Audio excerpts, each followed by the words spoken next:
Yes, guys, hope you're doing well. So I had a question recently from a subscriber, and I can't answer everyone's questions, but if you do leave a comment in any of my videos and I have time and I feel like I can make a video about it, I will. So it's worth leaving your production questions or video tutorial ideas anyway.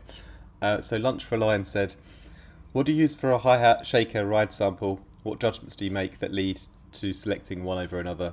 Examples of what you like and why, and what you don't like and why, as it relates to those types of sounds. Clean sounds, not distorted sounds, sounds with a nice character. What function do you use a crash for generally, if at all? I wanted to actually address more the second part of this question, because it's something I haven't really done for a while, and that's talk about crash cymbals. And I love to use crash cymbals in drum and bass, and so today we're going to together mix in some crash cymbals into a D&B loop, and I'll show you how I would do it, right? So here I've got a little loop.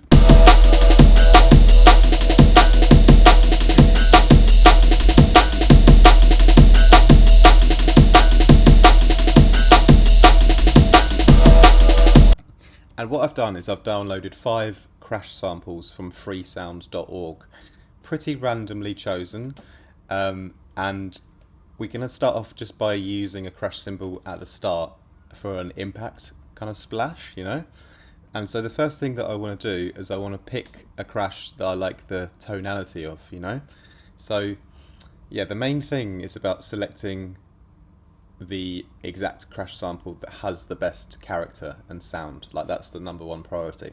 Obviously it should be a clean sample, not over distorted or anything like that, but yeah, each crash cymbal recording will have a very different character and tone on it.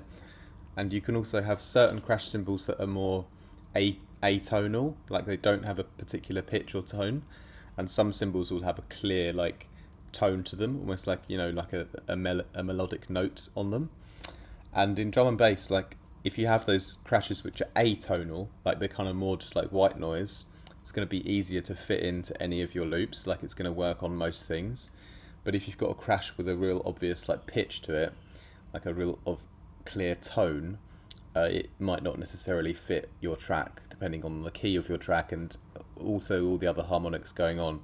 So I'm paying attention to the sort of tonality and the pitch of it, and also just the vibe and the character. So let's listen to like these 5 different crashes in context with the loop, and I'll tell you which ones I like.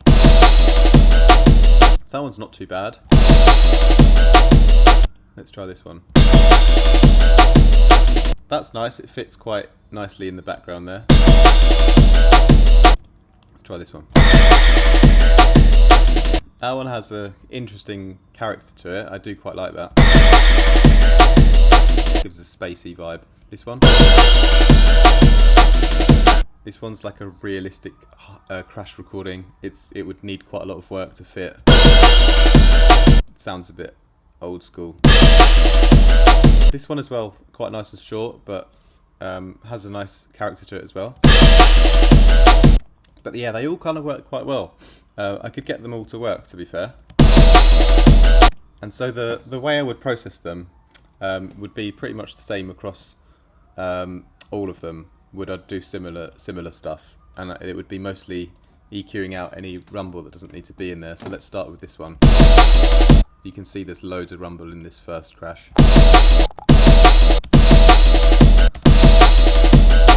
This is okay. And then the main thing for the crashes that you really want to do is you want to turn them down. You can turn them down quite a lot. If you can get any crash to fit as long as you turn it down enough. That's my philosophy. It's quite horrible for the ears to have this like super loud crash cymbal in your face, you know? So although I use crashes a lot, it's not in the traditional context of like, oh wow, like this super loud crash sound. It's more like in the background. Think like -20 dB vibes. That's how I tend to use crashes, like really softly in the background, because otherwise they just hurt your ears too much, you know? So let's take this one right down.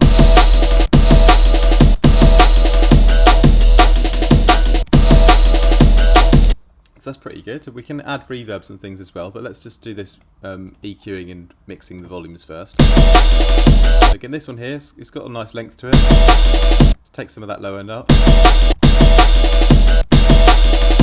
Bring this one down a bit.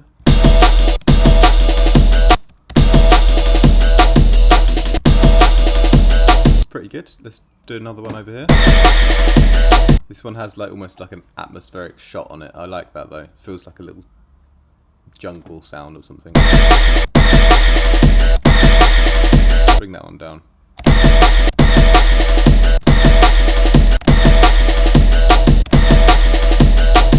I'm actually going down about 7 dB or so here, but I still want to be able to hear them a little bit at this point, you know.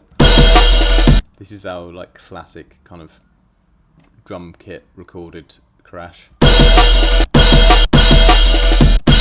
These often sound better when you high cut them a bit more.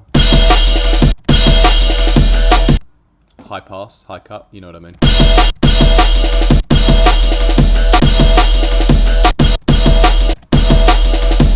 That's quite nice there. So a lot of the character, I took a lot of it out, but the character didn't quite fit the vibe, but by taking out a lot of the mids, I kind of took some of that character away, so it's more just the high end, and it fits a bit nicer at that point. Let's do this one as well. Nice little attacky one.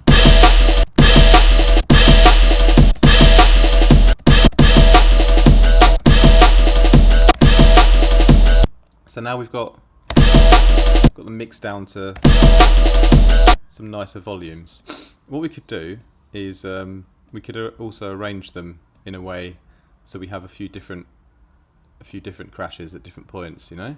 So maybe for the first one I want a long one. Maybe that one, that jungly one. And here we could have a short one. Right there, over here. We could have another bit of a louder one, maybe over this one. Let's try this one as well.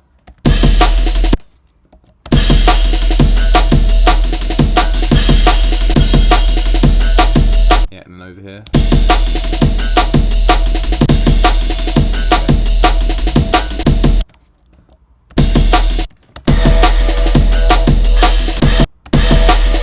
I'm going to double up this first one. So this, I like that jungly sound, but this other one here is a nice little snap at the start. So why don't I have them both together? That's pretty nice. And because it's the first one on the beat as well, it's going to be the loudest because I've doubled it up, and that's good. That's good for the dynamics and the storytelling, you know. So these a loud double at the start. We'll place them up here together, and then then we go into this nice short sweet one, a classic one there, and then I'm not sure about the order of these. Let's have a listen to the vibe and see how they kind of progress.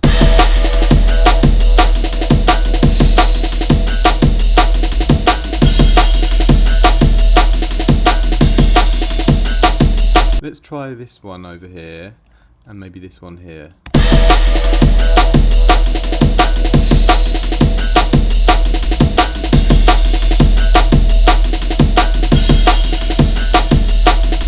Pretty good. Let's try these two together and try duplicating this one over here.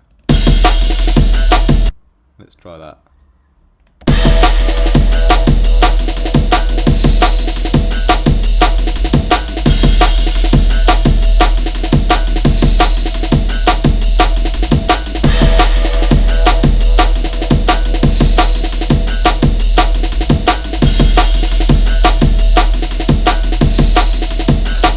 I like that. So yeah, we've got a bit of what's the word? Cohesion? No, it's a bit like easier to follow because these second ones repeat, so it's a bit more, yeah, it just kind of flows a bit better. So what we can do next is we can just sum those up to a nice little crash group, and then we can just treat the whole channel a little bit, you know. So we could compress it to control the volumes because we've got a bunch of different crashes going on. So let's just put a nice amount of compression on it. It'll also take the volume of everything down a bit, which is good.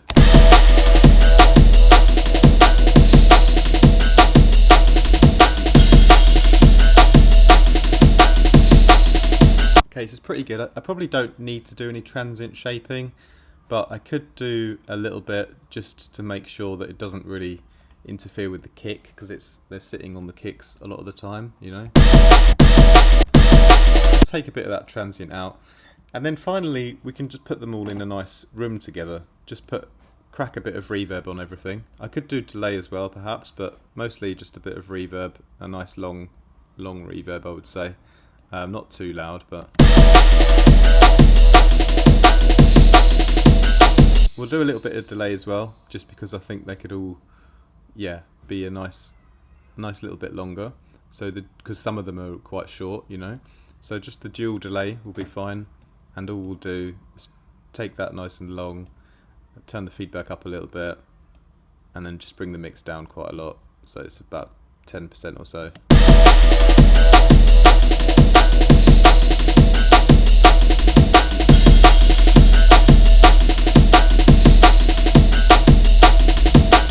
Alright, we can listen in isolation as well.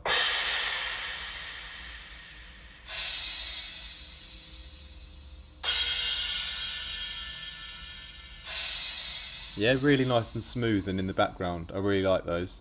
I could even do a little check with my EQ, make sure there's no extra rumble that's crept in from the delays and reverbs and things. Take everything out a bit more.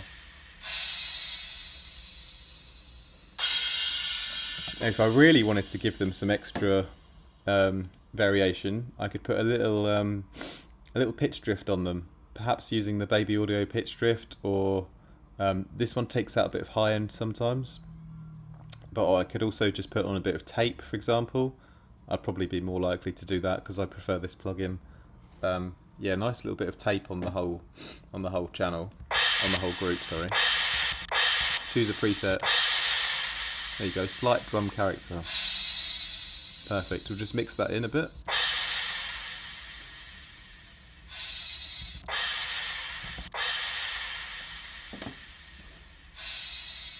Puts a bit of a pitch wobble and a bit of a lo-fi edge into them, which will help it blend in with the rest of the track a bit more, you know? So now they should really sit nicely in the mix.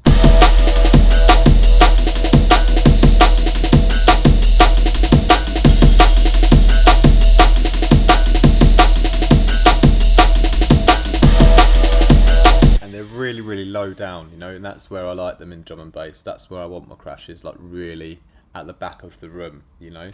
They just tell a little bit of a narrative in the drums. They open the space up a bit, but they're very much a depth perception kind of sound, you know? If they were right in the foreground, I wouldn't really enjoy them as much. I want them to feel like they're quite far away. So that's how I arrange my crashes in drum and bass. But yeah, and that, you know, I just got a bunch of free crashes from Freesound, picked the order in which I think they had the best vibe, processed them to smooth them out, you know? Control the volumes, take out the rumble, add reverbs and delays, a little bit of tape, make them nice and low in the mix, and there you go. It's not too difficult really. You can get a great vibe going with a few crashes just that easily. Alright, so hopefully that helps you guys. That's it from me today. May I also remind you, if you guys ever want any production lessons, you're more than welcome to book with me. Links are down below. Also, we'll have a great community on Discord if you want to come and join me, show some support on Patreon. Best way to support the channel is to do that, because you'll also get something back as well. Join my Discord Fire Team tier via Patreon for the most benefits. Finally, I have some faceplant presets, vital presets and current presets on my website. If you ever want any new sounds for your projects, some new basses, leads, arps, pads, all that kind of stuff, check out my website for that. And if you want mixing and mastering done, just email me at info@arteffectmusic.com with a 1. You'll get a much better sound than you would using any AI tools, I guarantee you. But yeah, email me if you want more information on that. Alright, my G's, thank you very much. If you're new here, like and subscribe, and appreciate you guys very much. More from me very soon. Ciao, ciao.